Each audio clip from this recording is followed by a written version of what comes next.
Dharma sister, and who's come down from the Heart of Wisdom Sutra, Heart of Wisdom Temple in Portland, and Great Vows Zen Monastery. And Jomon has been practicing for 20 years and received transmission several years back. She is a social worker, an activist, and all-around wise woman. So please, thank you so much for coming. Thank you, Mushin. And thank you, Sangha Jewel. It's really a treat to get to spend time in this very sweet Sangha. And really, this talk is perhaps self-evident to all of you that awakening is a team sport. So I'd like to talk about that, maybe start with how our culture is a little bit atomized, and this may be a little different way of thinking about practice. I want to talk about some of the things that the Buddha taught about what awakening actually is, what it entails, or how we can best cultivate it. Some of the very specific things the Buddha often taught about practicing together and how important that is. And finally, about the emptiness of it all. So, I don't know, do we have a couple days to spend together and talk about this, or half hour? Yeah. Okay. All right.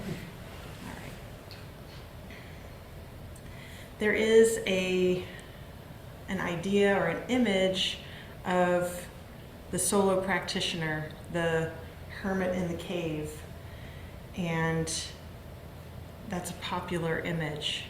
And it's in some ways true. There have been hermit practitioners over the millennia. But often those hermits are in some way a part of a lineage. They had teachers. They either previously or subsequently practiced in temples and monasteries. And their solo practice was maybe just a part of their practice life. And so we too we come from an individualistic culture, those of us who grew up here in the United States. And there's an idea about my practice and how am I treating my practice and how's that going and what books am I reading and what retreats am I going to. There's no such thing as an infant is a statement that was uttered by Donald Winnicott, who's a pediatrician and a psychoanalyst. And the rest of the quote is, there's no such thing as an infant because wherever one finds an infant, one finds maternal care. And without maternal care, there would be no infant. So we can call it parental care. Wherever there's an infant, there's parental care. Wherever there's parental care, there has to be community. And in this way, this is how our practice is actually situated. There's no such thing as a Zen practitioner. The Buddha said, I and all beings and the whole great earth have simultaneously attained the way together. That's what the Buddha said upon his awakening. I and all beings and the whole great earth have simultaneously attained the way together. That's it. That's the talk. But we can open this up a little bit, perhaps.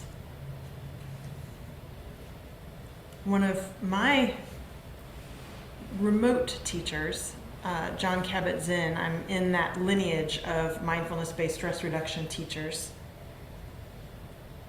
he says this: when reporters ask me what mindfulness is, and they want a one-word answer, I give them 2 words: awareness and relationality. What we're really talking about is a way of living your life as if it really matters. It's about being present for the moments that are yours to live, instead of being lost in thought, caught up in endless emotional reactivity, or being led around by the nose of your own likes and dislikes. As soon as you drop into awareness, you can see that a lot of what you're going through is just a reactive pursuit driven by thoughts and emotions. And when we talk about the multi-dimensions of relationality, he goes on to say, we're also asking the question, who do we mean when we say, I am talking, or I am breathing, or I am meditating, or I am awakening? Who do we mean?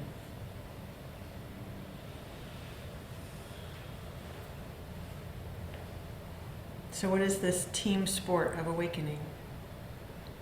What are the rules and how does it work? How do you win? So mindfulness is one of the 7 factors of awakening.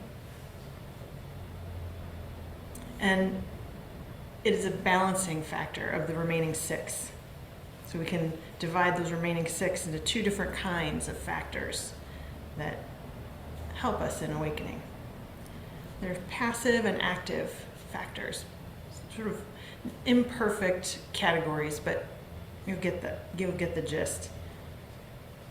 And the more passive ones, these factors that promote awakening are calm, concentration, and equanimity. That sounds pretty good. Then the more active ones are joy, inquiry, and energy. So mindfulness balances these. Sometimes we may need a little more energy. We may need a little more diligence in our practice. Other times we may need a little more calm. We need to focus on our concentration. We can be aware of that, what's happening in our practice. And we cultivate these together. We could sort of imagine that I'm going to try to increase these qualities all by myself, but that's just not really how it works. This happens in relationship. This happens in spiritual friendship. In fact, we were here this weekend in a workshop on dreams and koans, and certainly did experience some joy together. We worked on a koan, and people acted out the koan in very creative and pretty hilarious ways. Very fun time was had. It was really joyful. That would not have happened, would it, if it were just any one of us sitting by ourselves reading the koan. That's not what would have unfolded at all. Spiritual friendship, that's what this is. In Sanskrit, the words for spiritual friendship is kalanya mitra. Kalanya mitra. Kalanya may be translated as good, true, virtuous, upright, or beneficial. Isn't that nice? And mitra is the root word for maitri, which means kindness. And the Buddha repeatedly stressed the value of spiritual friendship, kalanya mitra, in the spiritual life. He talked about it in a lot of different places, at a lot of different times, in a lot of different ways. He underlined it in a lot of different sutras, stories, different levels of teaching to different kinds of people. The Buddha states that he sees no other thing that is so much responsible for the arising of unwholesome qualities in a person as bad friendship, and nothing so helpful for the arising of wholesome qualities as good friendship.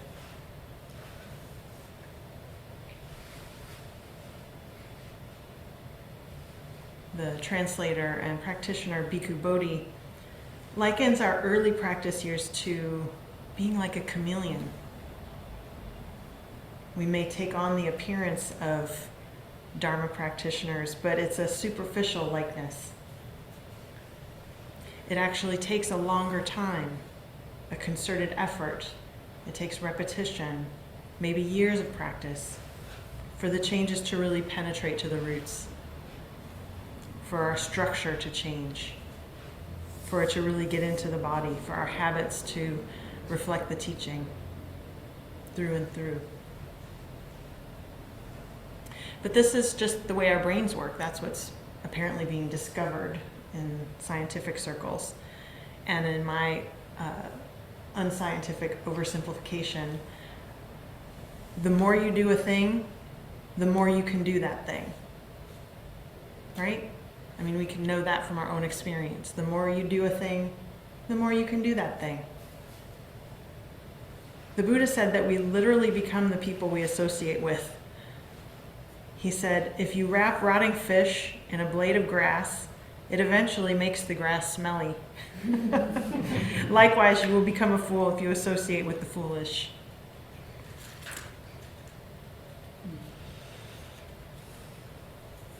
What matters? Who we spend our time with. And I just want to share this this sutra. You may have heard of it. I have heard that on one occasion the Blessed One was living among the Sakyans. Now there is a Sakyan town named Sakkara. There Venerable Ananda went to the Blessed One. Venerable Ananda is his attendant, his beloved attendant. There Venerable Ananda went to the Blessed One, and on arrival, having bowed down to the Blessed One, sat to one side. As he was sitting there, the Venerable Ananda said to the Blessed One, "This is half of the holy life, Lord. Admirable friendship, admirable companionship, admirable camaraderie." The Buddha said, "Don't say that, Ananda. Don't say that. Admirable friendship, admirable companionship, admirable camaraderie is actually the whole of the holy life. When a monk has admirable people as friends, companions, and comrades, he can be expected to develop and pursue the Noble Eightfold Path. And how does a monk who has admirable people as friends, companions, and comrades develop and pursue the Noble Eightfold Path? There is the case where a monk develops right view. He develops right resolve, right speech, right action, right livelihood, right effort, right mindfulness, right concentration. This is how a monk who has admirable people as friends, companions, and colleagues develops and pursues the Noble Eightfold Path. And through this line of reasoning, one may know how admirable friendship, admirable companionship, admirable camaraderie is actually the whole of the holy life. The whole of the holy life. Right here. Right here. This. So spiritual friendship can be expressed in a couple of different ways. There's the relationship between the student and the teacher, one very important way, and is part of a lineage that starts all the way back at the Buddha and includes all the practitioners from all the different countries, all the people who have carried forward the Dharma, so that we can practice here right now. So teacher to student, and then this relationship of Sangha, our Dharma siblings. So just to say a few things about the teacher-student relationship, and there's a lot to say about that. and I'll come back around to it a little bit as well. It's important to have a teacher if we're going to practice this path with any depth. There's a lot that can be done without a teacher, but the path is really meant to be intimately shared between human beings. So I know that the teachings are quite accessible on the internet and podcasts and books, and we've all probably got a stack of Dharma books at our bedsides, and sometimes I hear people say things like, well, Pema Chodron is my teacher. And she is an amazing teacher, and I've benefited a lot from her teachings for sure, in this remote way. But it's really best if your teacher actually knows that they're your teacher. That's how it really works the best.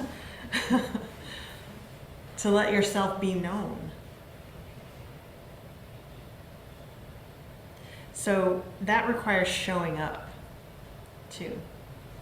And that requires maybe being seen, including our imperfections, maybe even seeing the humanness of a teacher and their imperfections, and still figuring it out in the messy human relationship realm. This is it. You can always just shut the book on Pema Chodron if you don't like what she's saying, right? I don't think anybody's probably ever done that, though.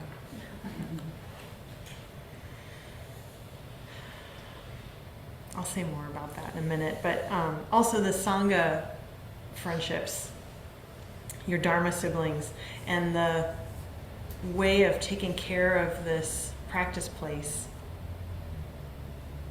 is it. This is it. Just taking on a service position, being willing to ring the bells, is stepping forward to be willing to make a very audible mistake in front of everybody. And it turns out that when that happens, everybody still loves you. You still get to come back next week. It's okay. There's a Lutheran minister named Nadia Bolz-Weber that I admire a lot. And she started a church in Denver called the House for All Saints and Sinners. She's a heavily tattooed Lutheran minister, so already she's kind of unusual. But she says that when she would go, she would attend the new member brunch and would get to hear why the new people decided to join the church, what they loved about the church, what was inspiring to them, all their reasons for joining and supporting the church, just this glowing love fest. So she'd wait a minute, and then eventually she'd pipe up and say, okay, welcome to church. We will disappoint you. Mm-hmm. And when we do, I hope that you'll stay, because that is where the miracle is.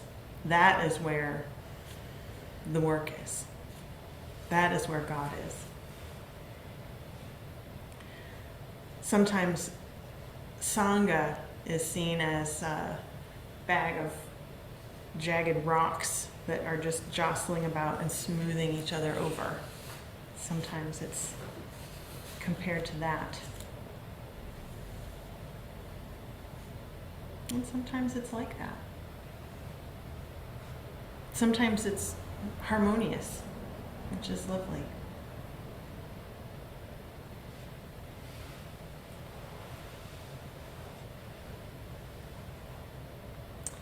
Bhikkhu Bodhi, I want to share another translation, another bit of his writing here. He says, good friendship in Buddhism means considerably more than associating with people that one finds amenable and who share one's interests.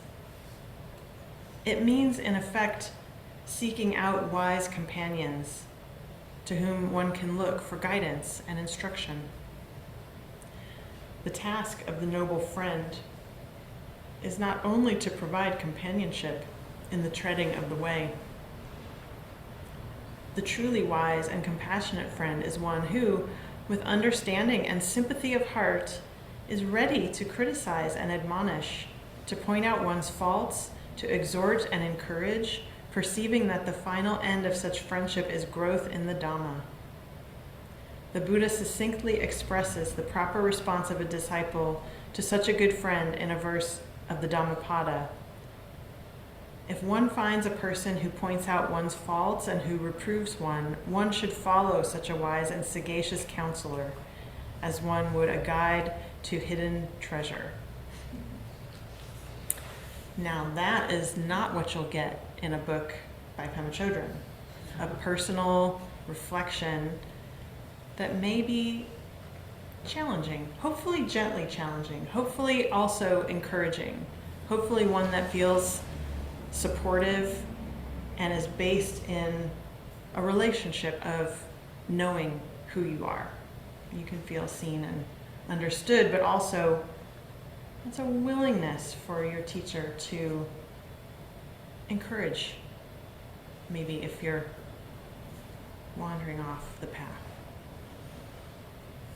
This is a valuable potential in a teacher-student relationship, and one that is, it develops over a long period of time.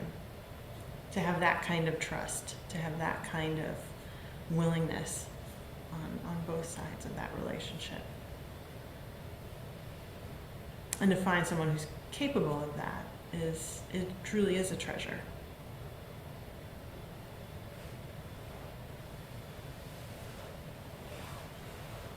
So hopefully in our Sangha relationships, whether that's with the teacher or with our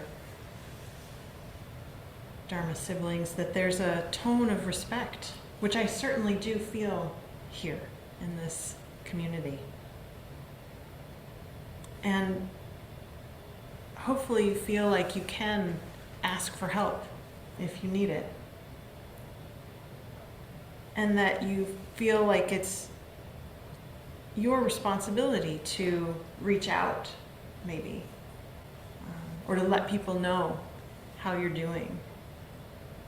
That's part of it, is to step forward in some way, to let yourself be seen. It's a courageous thing to do, to practice in community.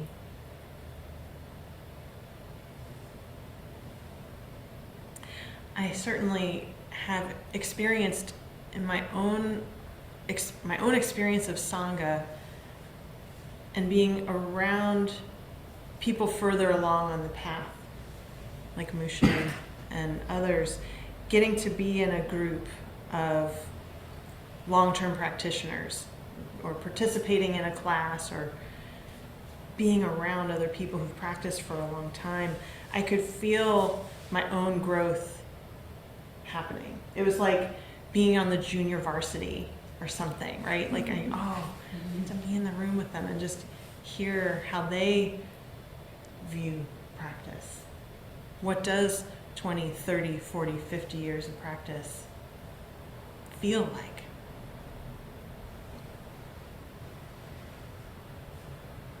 I can feel their patience and just feel my own response to that wants to show up. What a gift that is. What a gift. So that also is here. This is just how we do it. And if you just keep showing up for 20 years, then now you're a practitioner of 20 years. It's going to be 20 years anyway, so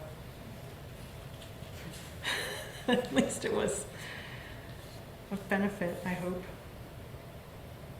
This is a gift. This is a gift.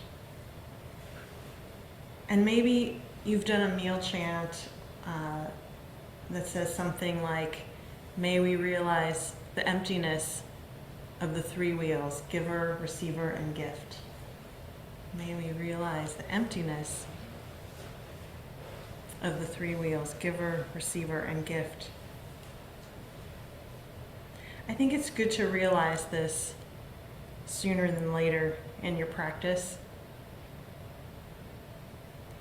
Again, our culture kind of sets us up for a bit of a transactional relationship in most things. But if you're able to enlarge your relationship to the Sangha a little bit beyond this, your foundation of practice will support your life and everybody whose life you touch a lot better. It'll just be a lot larger. So when you begin, when you first start out, it's okay to just be a receiver, to just show up. Don't underestimate the importance of just showing up. Because even if that's all you think you're doing, you are doing so much more. Your presence as a student is a gift also. It is a gift to the teacher, it is a gift to the community, it is a gift to whoever signed up to be the greeter, to have someone to greet. There are no teachers without students. We could come here and sit by ourselves. And many teachers start centers that way. They just show up day after day and sit, offering the space until someone shows up. Making that space, maintaining that space.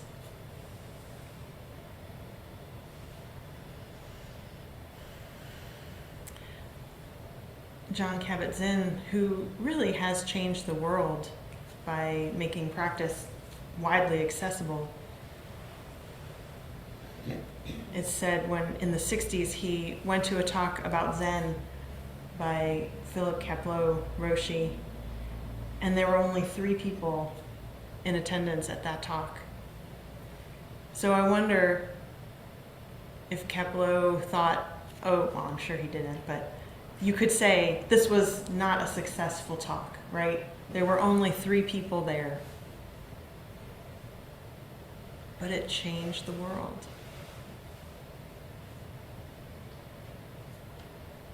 You are a receiver, you are a gift, you are also a giver of your attention, a giver of your time, a giver of your presence.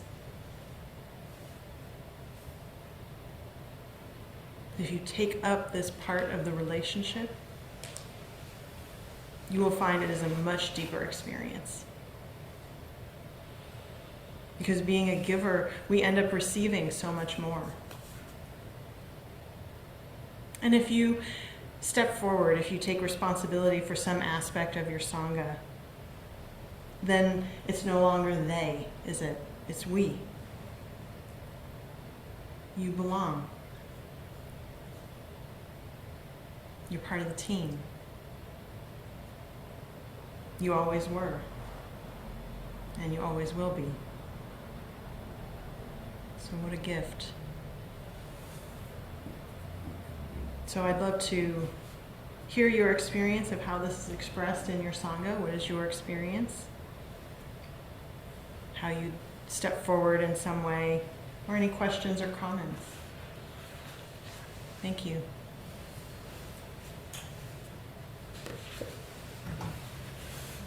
I do have